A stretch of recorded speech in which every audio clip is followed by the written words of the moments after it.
you do me like Joanna, Joanna. Hey y'all, it's your girl Joe and I'm back with another video. Today I'll be giving college advice to out-of-state students on how to deal with being so far away from home. So if you guys didn't know, I am going to be a rising sophomore at Kent State University. I am double majoring in fashion merchandising and entrepreneurship. I go to school in Ohio and I'm from New Jersey.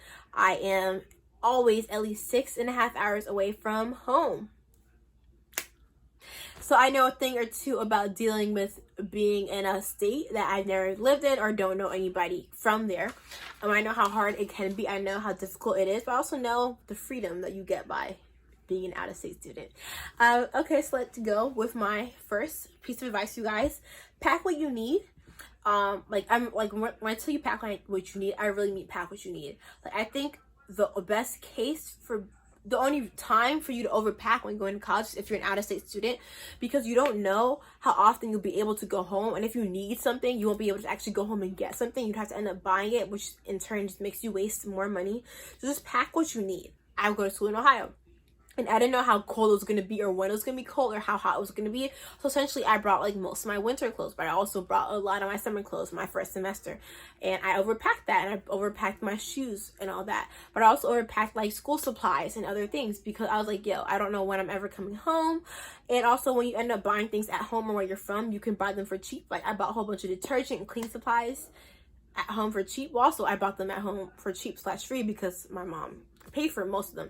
So there's also that, but you just never know when you're actually going back home. So like, you know, if you're a black girl, get your wigs in order, get your fake hair in order, you know. So always just pack what you need and like a little bit extra. That's what I did. I feel like that helped me. I feel like that also helped me to know what next year, what not to bring, but also it taught me that like I never knew when I might actually needed something. Like I'd actually need something when I least expected it. Number 2, have all your information with you. Like have your social security card, have your passport, have your driver's license, your birth certificate, all those important documents, because you never know when you're gonna need them. Like if you're making a new bank account at school, you're gonna need it for that. If you're applying for a job at school, you're gonna need all that for that. If you're just applying for any scholarships or anything, they might actually need you to verify who you are, your ID. So you're just gonna need all those documents. I know when you've been at home before college, you know, your parents dealt with most of that stuff, but as you're not able to drive home for the weekend to get all your documents, it's better to have them with you, because your parents could ship them, but depending how far away you are from home and what state you're in, it might take a couple of days. So for me, I just had a whole folder of all my documents all in one area. So when I needed them, I knew where they were, but also I just knew that like if I ever needed them for any job related things, scholarships, or just ID verification or like FAFSA stuff, I had them with me. I had it on me. Or you could also like get the copies, not the originals, but also just have those on you because you really will need them, especially because now you're an adult and the world is in your hands. Like the world is your oyster, but also like all the responsibility of being an adult is on you now. Like you could rely on your parents, but also being out of state, it's hard to rely on your parents because you don't have direct access to them at all. 3, your bank account. Not bank account, but like your bank. Make sure your bank is in the state that you're in, or if not, make a new bank account, because personally the bank that I bank with in New Jersey is only on the East Coast. I didn't know that, and Ohio is technically the Midwest. So when I got to campus, so I went to campus orientation, I'm like, wow, like there's no way of me getting money from my bank or going to the ATM unless I went to pay the ATM fee.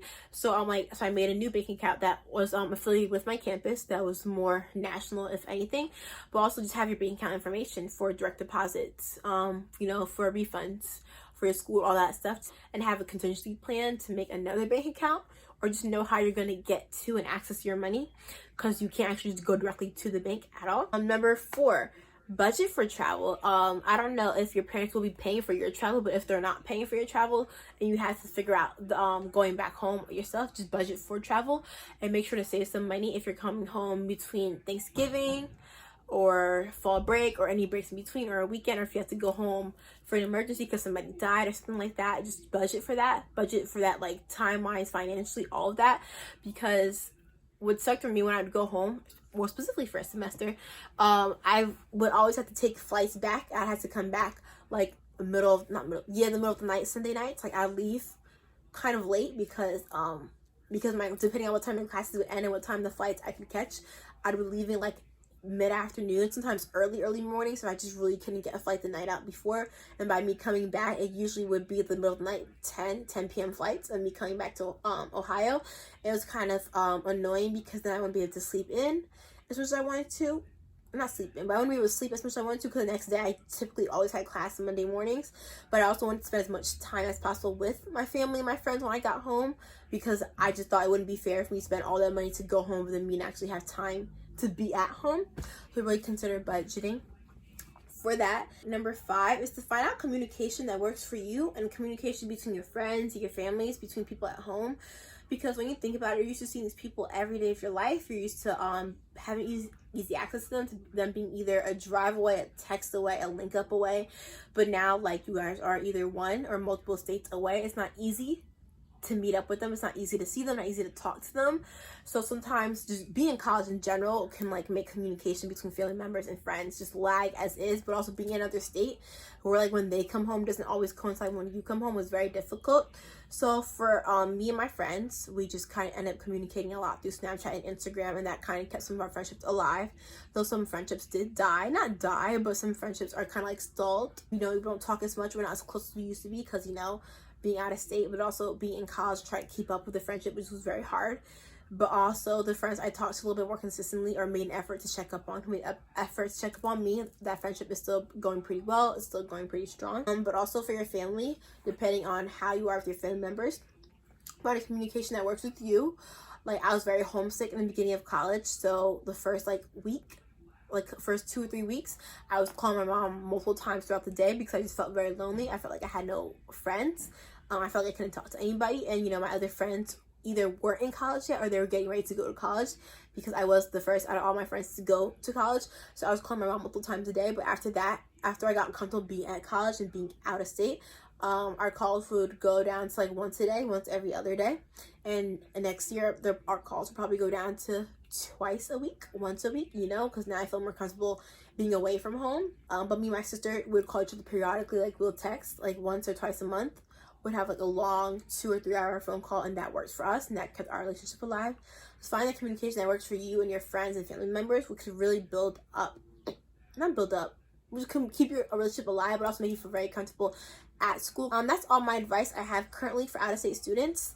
This is more so what I just learned this past year, and all the stuff that really just helped me get through school, and all the stuff that I learned that I actually just actively had to work on.